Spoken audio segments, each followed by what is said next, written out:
picture this, right? It's a freezing, biting, like 12-degree morning in Washington, D.C. Oh, miserable weather. Yeah, totally miserable. We're talking January 2025. You are standing outside St. John's Episcopal Church, which is, right across from the White House. Right. And you're waiting in this massive security line to get through the magnetometers. Those heavy-duty metal detectors the Secret Service sets up for the presidential inauguration. Yeah, the big walk-through ones. Exactly. So you're stamping your feet, shivering in the cold, waiting for your security clearance with a crowd of everyday citizens, when suddenly this older woman just blows right past you. Just completely ignores the line. Bypasses the entire line. She completely ignores all the Secret Service protocols, announces who she is, and just walks right through the metal detector like she holds the deed to the city. Wow. I mean, that imagery really serves as the ultimate visual of who holds actual power, doesn't it? It really does. You have the everyday voters who have to, wait out in the cold for permission to enter, and then you have the people who get to skip the line entirely just because of the sheer weight of their financial influence. Yeah, that visual of the ultimate VIP pass is really where this entire unraveling begins. So, welcome to PoliticallyX. Today's custom deep dive, put together specifically for you, takes us into some highly volatile political territory. Very volatile. Right. We are unpacking a recent, incredibly controversial monologue by Tucker Carlson, along with his in-depth interview featuring political pollster Rich Barris. And look, I want to jump in here and set the ground rules for the listener real quick. Oh, definitely. Because their core claim involves some massive, highly charged allegations about the right wing, the left wing, foreign policy, all of it. So I want to be super clear up front. We aren't taking a side here. No, not at all. Right. Our mission today is purely to put this source material under a microscope. We're just impartially reporting the claims, the data, and the viewpoints they presented without endorsing them. Exactly. We're just looking at the anatomy of their argument. And honestly, that argument is massive.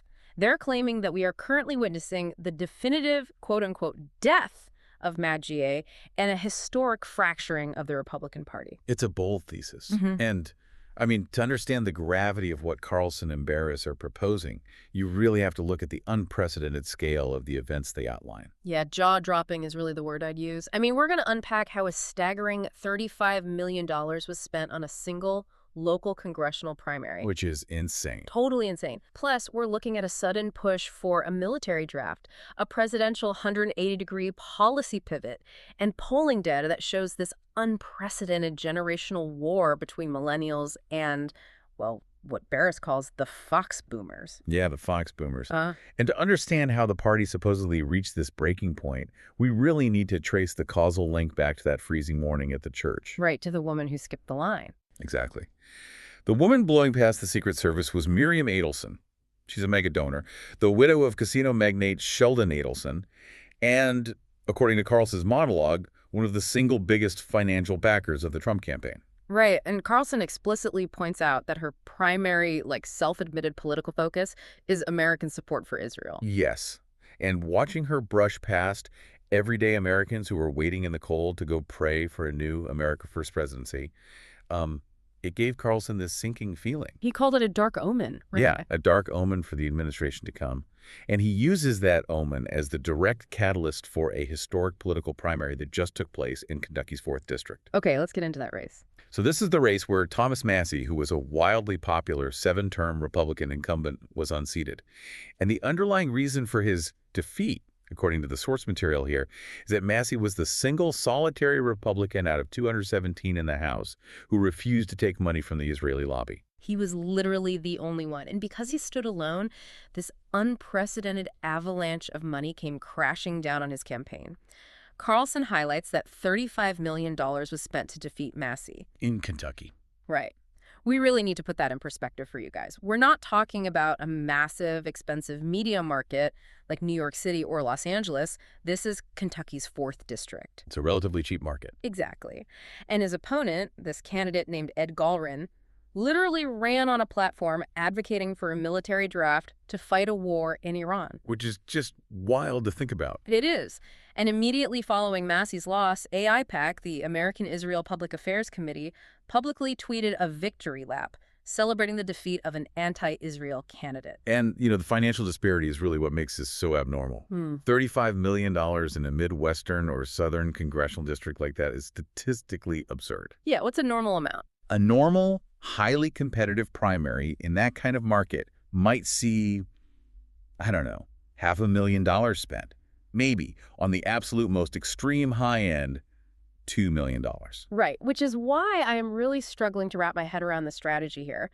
Spending $35 million in a small Kentucky primary isn't just outspending your opponent. It's like bringing a bazooka to a knife fight. That's like a great way to put it. Why was it so crucial for these donors to spend that absurd amount of money on a single congressman who didn't even have the power to change foreign policy on his own? Well, according to the source, Massey wasn't a legislative threat. He was an ideological threat.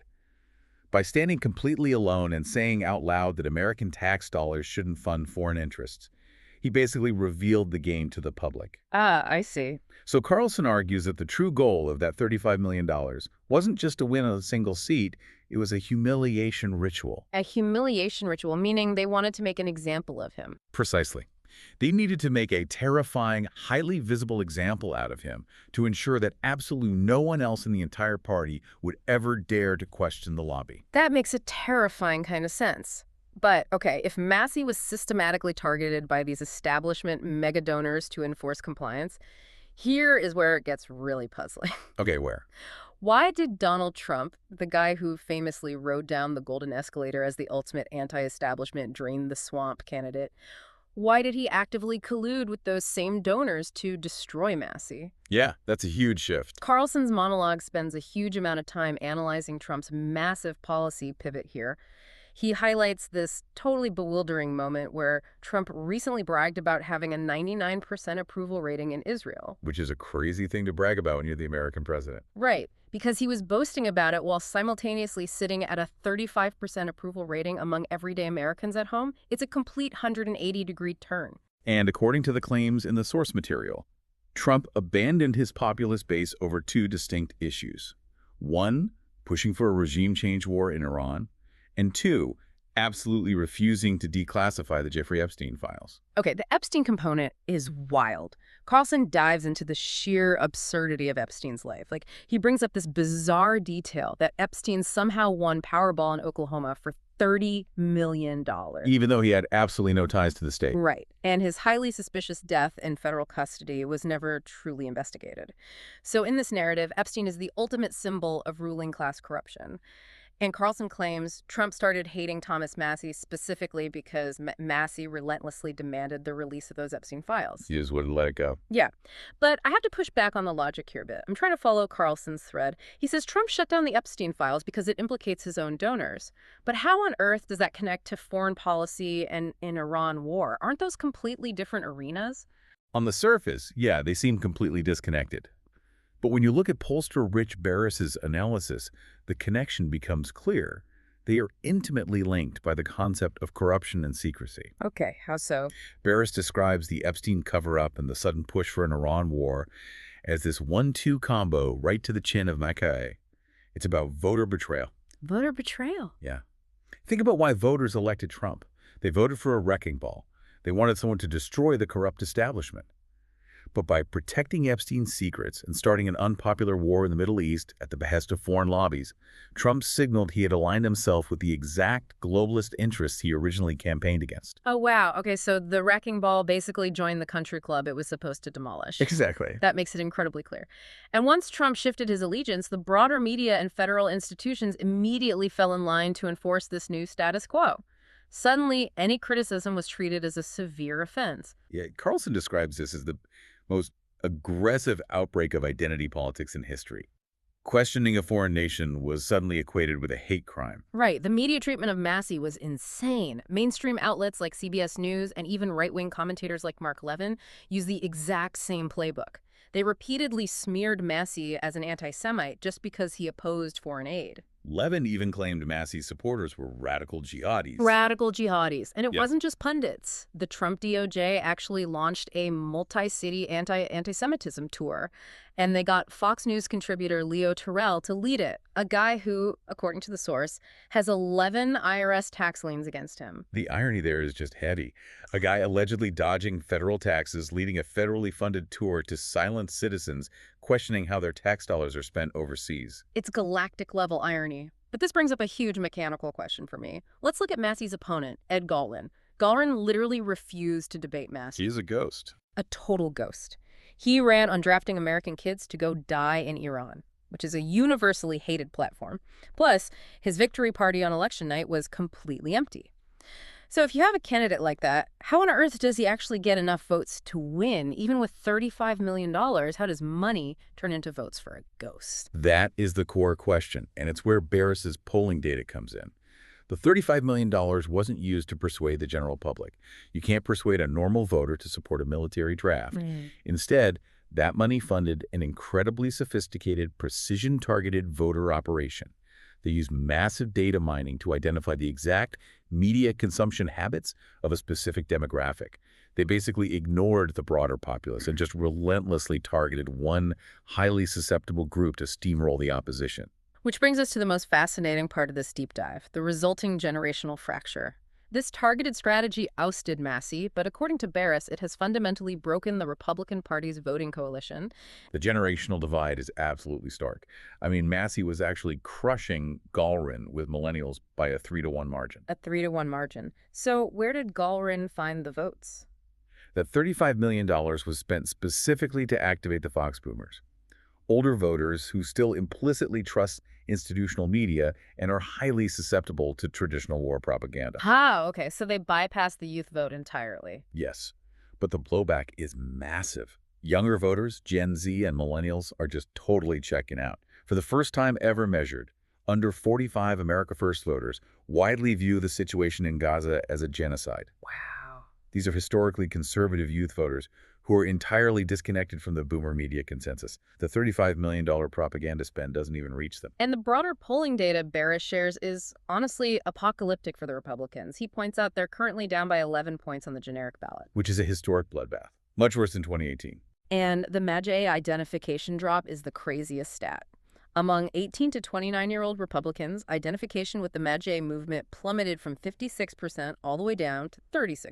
It's a total collapse. It sounds like they burned down their own house just to kill a single spider. They got rid of Massey, but at what cost to the party's foundation? Barris explicitly calls it a Pyrrhic victory. Right. Yes, they deployed $35 million to win the immediate battle, but they've essentially guaranteed they will lose the overarching war. And it's because of a demographic cliff. Right. The Fox boomers are aging out. Exactly. The oldest turn 80 this year. Meanwhile, younger men who felt Trump was their last chance to fix the domestic economy now feel utterly betrayed by his focus on Israel and Iran. So what do? They aren't going to suddenly vote Democrat, but they are absolutely going to just stay home. The source concludes that this specific ideological purge marks the definitive death of the MAGA movement and potentially guarantees Democratic control in the near future. Wow. So as you digest this deep dive we've unpacked today, it really paints a picture of a political movement that abandoned its populist, America First roots to serve well-funded foreign lobbies and establishment secrecy. Yeah, creating an unbridgeable generational divide in the process. Exactly. It forces you to reflect on how massive amounts of money and foreign interests silently shape the domestic realities you experience every single day. If you enjoyed this deep dive, please like, share, and subscribe to PoliticallyX. We'd really appreciate it. And I want to leave you with a final provocative thought to ponder. Go for it.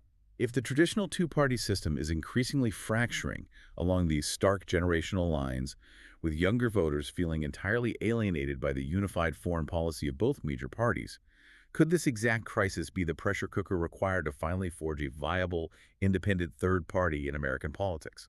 Man, that is a powerful thought to leave you with. Thanks for taking this deep dive with us today.